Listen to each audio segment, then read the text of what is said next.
Assalamualaikum warahmatullahi wabarakatuh. Hai anak-anak, hari ini kita akan belajar tematik tema 1, subtema 1, halaman 35 sampai 41. Kalau kalian kemarin sudah belajar tentang kebersamaan dan belajar tentang lagu dari Sabang sampai Merauke, sekarang kita lanjut ke halaman 35. Kita mengisi tabel contoh keberagaman teman-temanmu. Baik, langsung saja ya. Yang pertama adalah keberagaman suku. Pasti teman-teman kalian di sekolah mempunyai suku-suku yang berbeda ya. Ada suku Betawi, suku Sunda, suku Jawa, dan masih banyak lagi. Yang kedua adalah keberagaman pendapat. Pasti di antara kalian memiliki pendapatnya sendiri tentang suatu hal ya.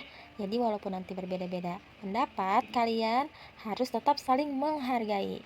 Yang ketiga adalah keberagaman bahasa. Ada yang biasanya bahasa Sunda, ada yang biasa bahasa Jawa atau bahasa yang lain. Nah, kita harus tetap menghargainya. Yang keempat adalah keberagaman hobi. Pasti kalian hobinya berbeda-beda ya. Pasti ada yang suka membaca, ada yang hobinya olahraga, main futsal, ada yang hobinya bernyanyi. Wah, pasti banyak hobi-hobi yang ada di teman kalian. Oke, yang kelima adalah keberagaman cita-cita. Pasti dari kalian juga memiliki banyak cita-cita yang berbeda-beda. Ada yang jadi dokter, pilot, arsitek, dan lain-lain. Walaupun berbeda-beda keberagaman, kalian harus tetap saling menghargai dan menghormati antara teman ya. Selanjutnya adalah kita ke halaman 38, kita mengamati gambar yang ada di halaman 38. Lalu setelah kita amati, kita isi bersama tabel-tabel yang sesuai dengan keberagaman yang benar. Baik, langsung saja kita ke tabelnya. Nomor 1 adalah gambar tentang keberagaman fisik. Nah, keterangannya adalah saling menghargai teman walaupun berbeda fisik ya. Walaupun teman kalian tidak sempurna, kalian harus tetap menghargainya, tidak boleh mengejek ya, karena semua itu adalah ciptaan Allah Subhanahu wa taala ya.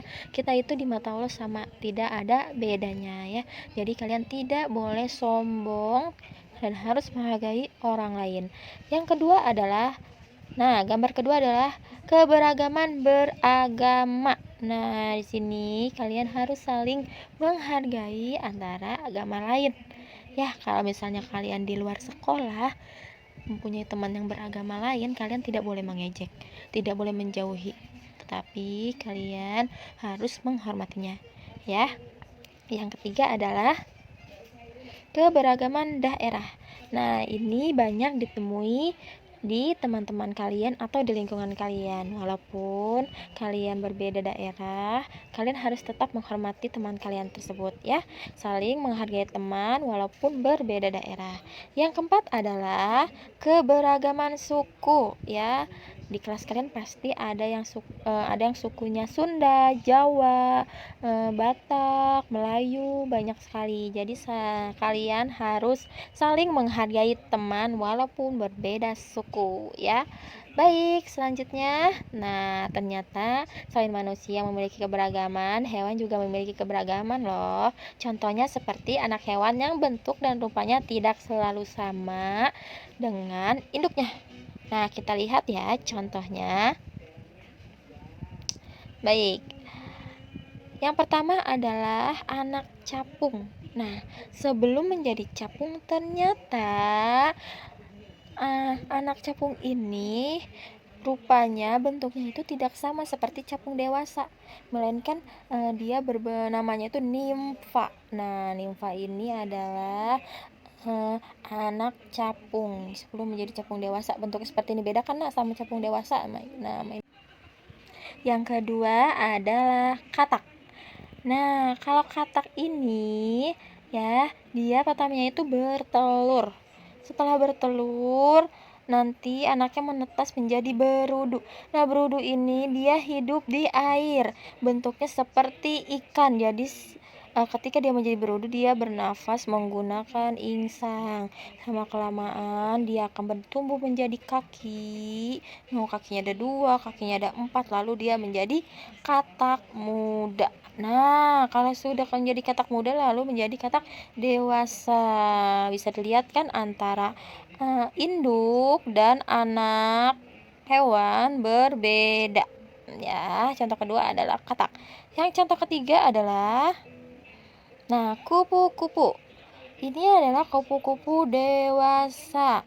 Ternyata sebelum menjadi kupu-kupu dewasa, asalnya itu dia dari ulat atau larva.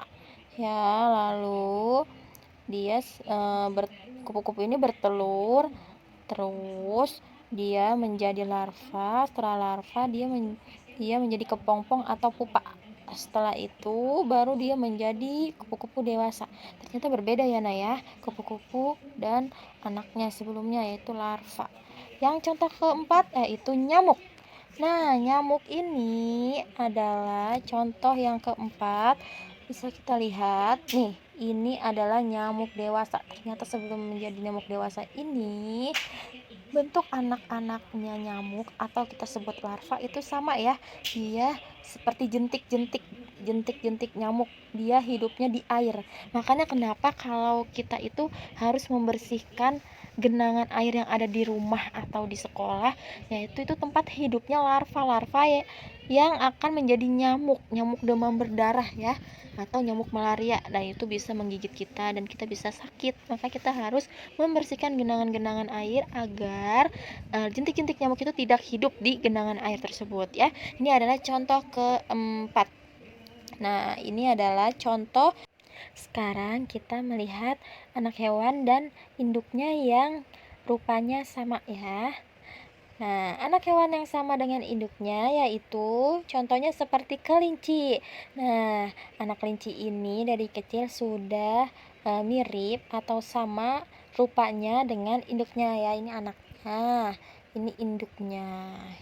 Yang kedua adalah kucing. Kucing juga sama ya, bentuknya dari kecil, dari anaknya dengan induknya ini sama. Nah, lucu banget nih kucing ya.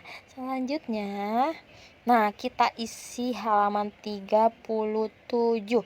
Di sini ada tabel nama induk anak hewan yang memiliki rupa yang bentuknya sama dengan yang di sebelahnya ini nama induk dan anak hewan yang memiliki rupa dan bentuk yang berbeda. Oke, kita isi bareng-bareng ya. Yang pertama, kita bahas yang bentuknya sama dulu, yang rupanya sama ya. Yang pertama ada sapi, yang kedua ada kambing, yang ketiga ada kucing, yang keempat kelinci, dan yang kelima harimau. Ini adalah hewan yang induk dan anaknya memiliki rupa yang sama. Baik, selanjutnya adalah induk dan anak hewan yang rupanya berbeda. Pertama, ada capung ya. Yang kedua ada kupu-kupu, yang ketiga ada katak, yang keempat ada nyamuk, dan yang kelima ada lalat ya. Selanjutnya, kita perhatikan video percobaan cacing pada garam. Selanjutnya, ayo kita buka halaman 38. Nah, di sini ada percobaan cacing dan garam.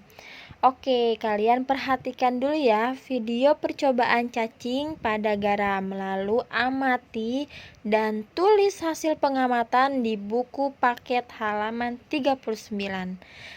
Kita saksikan dulu videonya.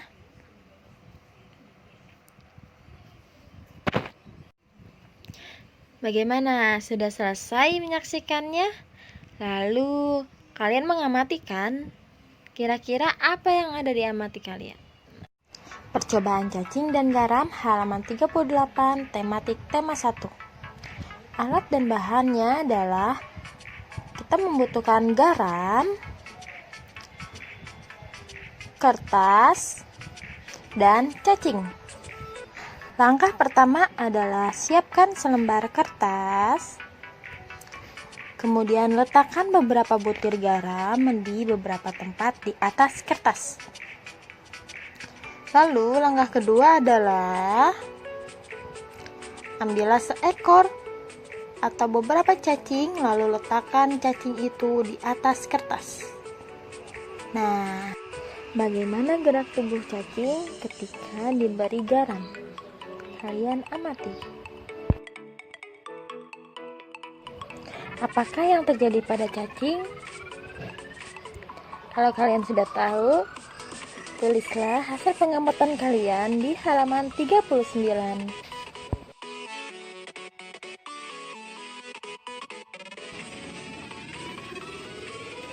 Nah, sudah selesai mengamatinya? Kalau sudah, mari kita isi hasil pengamatannya bersama-sama. Yang pertama yaitu kalian menulis hari dan tanggal. Hari dan tanggal pengamatan kalian yaitu hari Kamis, hari ini tanggal 23 Juli 2020. Selanjutnya, tempat pengamatan. Tempat pengamatan kalian di mana? Di rumah kan? Tulis rumah. Yang ketiga, objek yang diamati adalah apa? Cacing. Oke, yang keempat yaitu peristiwa yang diamati. Apa? Cacing ketika diberi garam. Tulis ya. Baik, selanjutnya adalah, nah ini isi laporan. Isi laporan ini adalah hasil yang tadi kalian amati. Nah, di sini adalah ketika kulit cacing menyentuh garam, badan cacing bergerak tidak beraturan. Ya, tidak beraturan. Dia seperti kepanasan gitu, kayak goyang-goyang-goyang terus. Nah, kesimpulannya yaitu cacing sangat peka terhadap rangsangan.